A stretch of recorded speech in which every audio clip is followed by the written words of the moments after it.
Hello friends, आप सभी का स्वागत है आपके अपने चैनल लर्नर्स कैंटीन में। और आज हम डिस्कस करने वाले हैं नंबर सिस्टम। नंबर सिस्टम के बारे में आपके अपने अपने विचार होंगे। आपने बहुत कुछ सुन रखा होगा, बहुत कुछ समझ रखा होगा, जान भी रखा होगा, लेकिन हम एक नए तरीके से सारी चीज़ें बहुत प्यार से आपको एक्सप्लेन करने वाले हैं नंबर्स के बारे में। तो जो नंबर्स अभी तक आपने पढ़े हैं उसमें आपने पढ़ रखा है कि भाई नेचुरल नंबर्स क्या होते हैं, आप सभी को पढ़ाया गया है।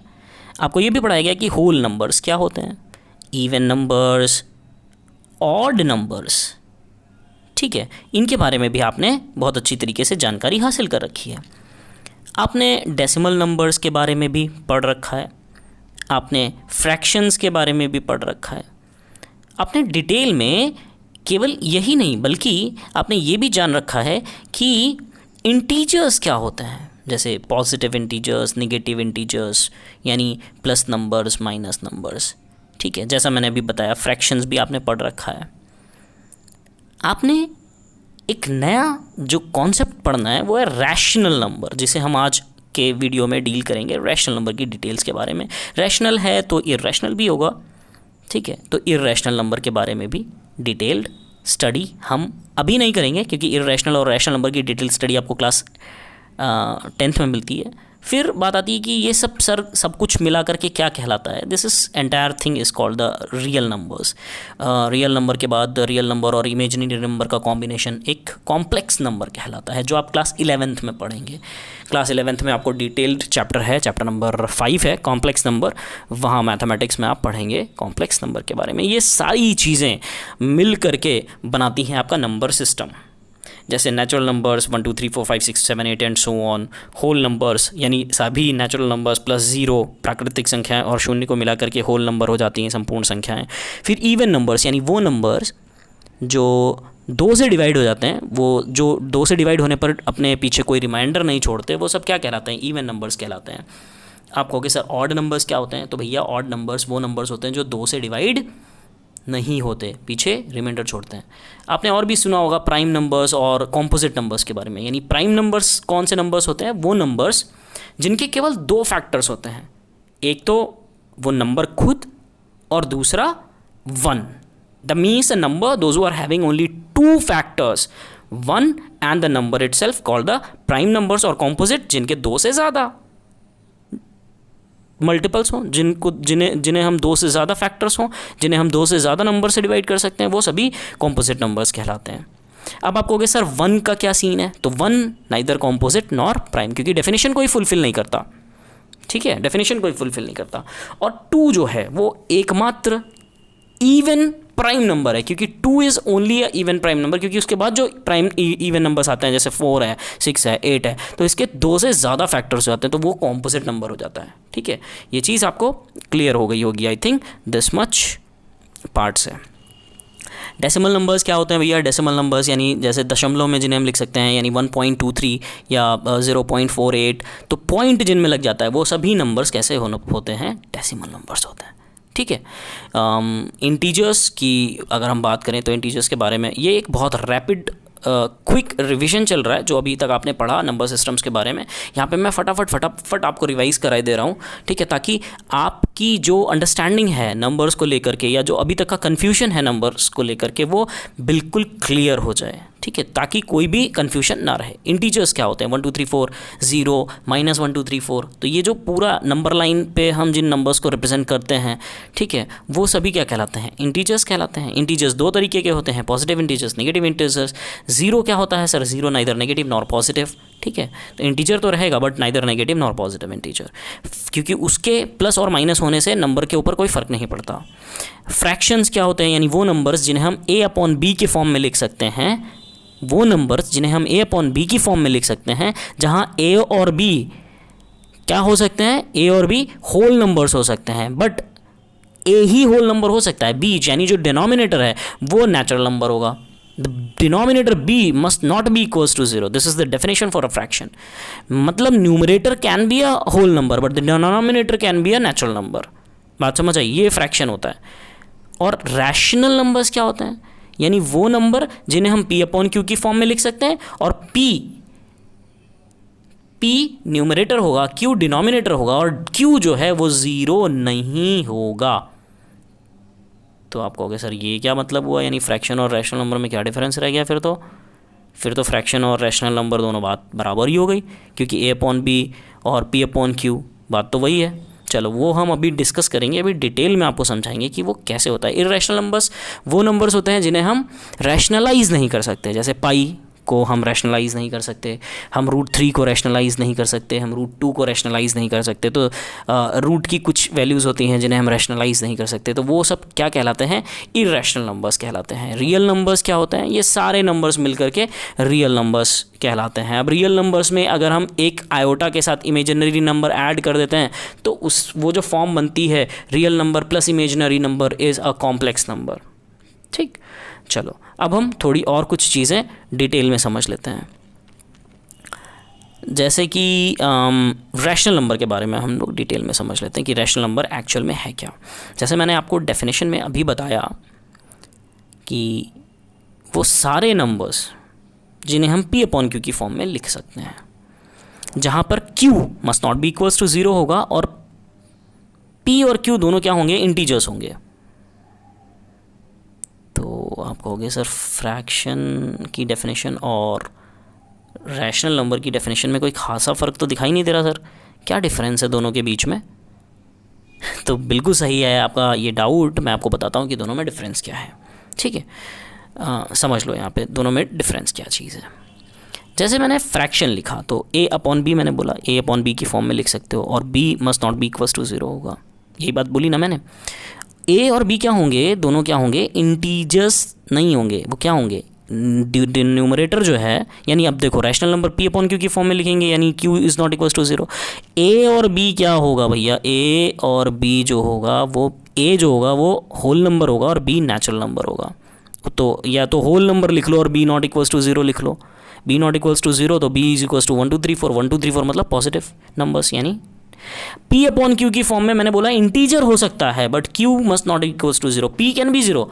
अब क्योंकि इंटीजर हो सकता है तो इंटीजर पॉजिटिव और निगेटिव हो सकता है, यानी पी और क्यू की वैल्यू पॉजिटिव नंबर और निगेटिव नंबर में लिखी जा सकती है। इतनी बात क्लियर हो गई आपको? आई थिंक इतनी प्यार से और मोहब्बत से इतना क्लियर, क्रिस्टल क्लियर करके आपके क्लास में भी आपको नहीं समझाया गया होगा। अगर समझाया गया है तो I salute all those who are working hard for your understanding. ठीक है, तो चलो आगे देखते हैं।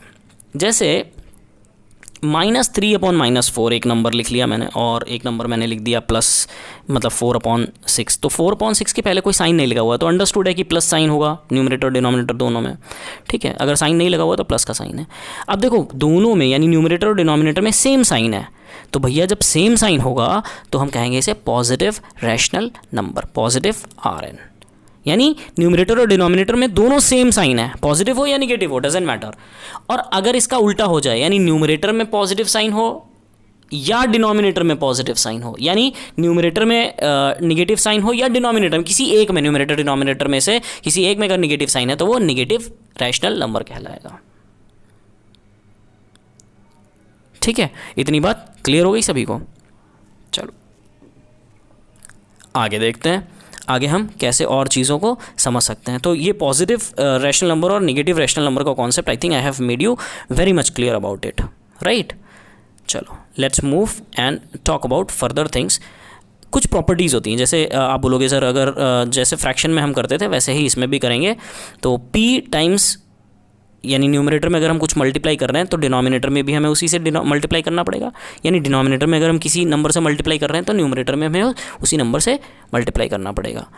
यही अगर डिवाइड कर रहे हैं तो s डिवाइडेड बाई n या whole divided by t divided by n, तो मतलब अगर हम डिनोमिनेटर को डिवाइड कर रहे हैं किसी नंबर से तो उसी नंबर से हमें न्यूमरेटर को भी डिवाइड करना पड़ेगा। ये सिर्फ और सिर्फ मल्टीप्लिकेशन और डिवीजन में पॉसिबल है। यानी ये ऑपरेशन जो आप करते हो ना, डिनोमिनेटर और न्यूमरेटर को सेम नंबर से मल्टीप्लाई डिवाइड करना, ये आप एडिशन सब्ट्रैक्शन में नहीं कर सकते। आप ऐड और सब्ट्रैक्ट नहीं कर सकते सेम नंबर से, क्योंकि अगर आप ऐड और सब्ट्रैक्ट करोगे तो आप उसका मतलब ही चेंज कर दोगे, आप मीनिंग ही चेंज कर दोगे, जो हम नहीं कर सकते. We are not allowed to change the meaning of a number, we are not allowed to change the value of the number, we can get a equivalent number. अब जैसे एक एग्जांपल ले लेते हैं 5/2. 5/2 में अपन ने क्या किया, अपन ने जब हम इसको डिवाइड करेंगे तो हमें पता है 5/2 की वैल्यू 2.5 होती है. अब इसको मल्टीप्लाई कर लेते हैं 3 से, न्यूमरेटर में और डिनोमिनेटर में दोनों में 3 से मल्टीप्लाई करते हैं. 5 × 3 = 15 एंड 2 × 3 = 6. अब ज़रा 15/6 यानी 15 को 6 से डिवाइड करो. तो जब आप 15 को 6 से डिवाइड करोगे तो आपके पास क्या वैल्यू आ जाएगी, 2.5. अब देखो 5/2 की वैल्यू भी 2.5 है और 15/6 की वैल्यू भी क्या है, 2.5 है, यानी डेसिमल वैल्यू सेम है. हमने क्या करा, हमने equivalent fraction, equivalent rational number पाया. 5/2, 15/6 ये क्या है, इक्विवेलेंट फ्रैक्शंस हैं या इक्विवेलेंट रैशनल नंबर्स हैं.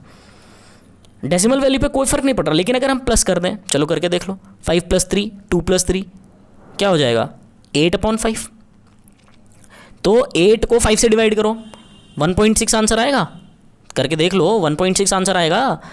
वैल्यू चेंज हो गई, 2.5 की जगह आपके पास क्या वैल्यू आ गई, 1.6 वैल्यू आ गई, यानी आपने वैल्यू चेंज कर दी. प्लस या माइनस लगाने पर क्या हो जाएगा, आपका रैशनल नंबर ही बदल जाएगा, आपकी वैल्यू ही चेंज हो जाएगी, जो हमें अलाउ नहीं होता मैथ्स में. We are not allowed to do this. हम इक्विवेलेंट पा सकते हैं, इक्विवेलेंट ला सकते हैं, लेकिन हम वैल्यू चेंज करने की अथॉरिटी नहीं रखते मैथ्स में. ठीक है, तो यही डिसिप्लिन सिखाता है मैथमेटिक्स. मल्टीप्लाई कर सकते हो, डिवाइड कर सकते हो, क्योंकि वो करने से आपको क्या मिलेगा, आपको आपके वैल्यू के ऊपर इफेक्ट नहीं पड़ेगा, आपकी डेसिमल वैल्यू सेम रहने वाली है. लेकिन जहां आपने एडिशन और सब्ट्रैक्शन किया सेम नंबर से न्यूमरेटर डिनोमिनेटर में, आप वैल्यू के साथ छेड़खानी करेंगे, जो कि आप या मैं या कोई भी मैथमेटिशियंस अलाउ नहीं है करने को. ठीक है, आई think I have made you very much clear about this point, right. So let's talk about more about it. उससे पहले मैं ये बताऊंगा कि ये सीटेट के लिए भी हेल्पफुल है, और जो भी कॉम्पिटिटिव एग्ज़ाम्स लिख रहे हो, अगर आपको बेसिक मैथ्स बिल्कुल बेसिक से सीखनी है तो आप हमारे चैनल पर आ सकते हो और सीख सकते हो. हम आगे कुछ नए कोर्सेज़ भी ऐड करने वाले हैं अपने इसी चैनल में. NTA के यानी नेशनल टेस्टिंग एजेंसी जो एग्ज़ाम्स कंडक्ट कराती है, तो उसे भी हम लेकर आएंगे अपने इसी चैनल पर. चलो आगे देखते हैं. अगर हम इतनी सारी चीज़ें समझने के बाद एक और बात आती है कि सर स्टैंडर्ड फॉर्म भी होती है क्या कोई, तो जी हाँ, बिल्कुल स्टैंडर्ड फॉर्म होती है.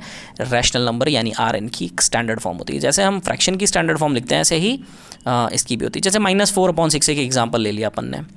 ठीक है, -4/6 एक एग्जाम्पल ले लिया है.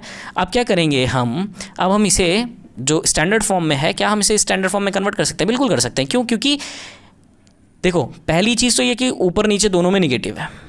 ठीक है, तो दोनों में निगेटिव, और दोनों को मैं 2 से डिवाइड कर सकता हूँ. -2 से नहीं, -2 नहीं लगा सकते, -2 से डिवाइड नहीं कर सकते, 2 से डिवाइड कर सकते. तो हम -4 और -6 को 2 से मैंने न्यूमरेटर डिनोमिनेटर में डिवाइड कर दिया. अब क्या किया मैंने, मेरे पास आंसर आ गया -2/-3. अब देखो माइनस हटाना है, तो -1 से न्यूमरेटर डिनोमिनेटर में मल्टीप्लाई कर दिया. मल्टीप्लाई तो कर सकते हैं ना, -1 से डिवाइड नहीं कर सकते, -1 से मल्टीप्लाई कर सकते हैं. तो माइनस प्लस 2 × 1 = 2, -3 × 1 = 3.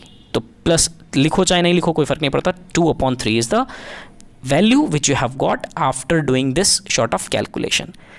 तो भैया समझ लो अच्छी तरीके से, आप डिवाइड नहीं कर सकते. आपको अगर वैल्यू माइनस चेंज करना है, माइनस हटाना है, 2 पॉजिटिव लाना है, तो आपको माइनस से मल्टीप्लाई करना पड़ेगा. समझ गए? टीचर बोलता है कि भैया ऊपर नीचे हमने काट दिया, ऊपर न्यूमरेटर का निगेटिव काट दिया, डिनोमिनेटर के निगेटिव से काट नहीं सकते. We are not allowed to do this in mathematics. हमें अगर वैल्यू पॉजिटिव लानी है तो हमें मल्टीप्लाई करना पड़ेगा -1 से न्यूमरेटर डिनोमिनेटर में, या जहाँ पे भी मुझे वैल्यू चेंज करनी है उसके रिस्पेक्ट में मुझे ये माइनस की वैल्यू से मल्टीप्लाई करना पड़ेगा. जैसे मैग्नीट्यूड पे तो कोई असर नहीं पड़ेगा, लेकिन साइन चेंज हो जाएगा. भाई 2 × 1 = 2, 100 × 1 = 100. मैग्नीट्यूड पे कोई फ़र्क नहीं पड़ रहा, केवल प्लस माइनस में आप केवल माइनस चेंज कर रहे हो, आप साइन चेंज कर रहे हो. ठीक है, तो ये इतना हम कर सकते हैं. मगर टीचर्स बोलते हैं कि भैया ऊपर नीचे काट दिया. ऊपर नीचे आप काट नहीं सकते, आप क्या, कोई नहीं काट सकता. ठीक है, मैथमेटिक्स में ये अलाउ नहीं होता, काट पीट नहीं कर सकते. आप सीधे मल्टीप्लाई, डिवाइड, ऐड और सब्ट्रैक्ट, जो आपको 4 चीज़ें दी हैं मैथ्स में, बस वही 4 चीज़ें करनी होती हैं. तो मैथ्स कुछ नहीं है, मैथ्स से घबराना नहीं बच्चा. मैथ्स में सिर्फ एडिशन, सब्ट्रैक्शन, मल्टीप्लिकेशन और डिवीजन ही होता है. बस 4 चीज़ें आप सीख लो, आप मैथ्स के मास्टर. बस तरीके अलग अलग हैं, इस्तेमाल करने की जगह अलग अलग है, मेथड्स यूज़ करने हैं. चलो कुछ और चीज़ें सीखते हैं, मज़ेदार चीज़ें. कि मल्टीप्लाई कैसे करेंगे सर? तो भैया numerator n1 n2 n1 numerator है, d1 डिनोमिनेटर है, n2 एक और दूसरा रैशनल नंबर है, तो दोनों को न्यूमरेटर से मल्टीप्लाई कर दो, डिनोमिनेटर से मल्टीप्लाई कर दो, बात खत्म। जिस तरीके से फ्रैक्शन में, अगर आपने वीडियो नहीं देखा तो प्लीज़ जाकर ज़रूर देखें वीडियो, वहाँ पे मैंने बताया कि किस तरीके से आपको करना है। चलो मल्टीप्लिकेशन में तो आपने कर लिया न्यूमरेटर डिनोमिनेटर, डिवीजन में कैसे करेंगे?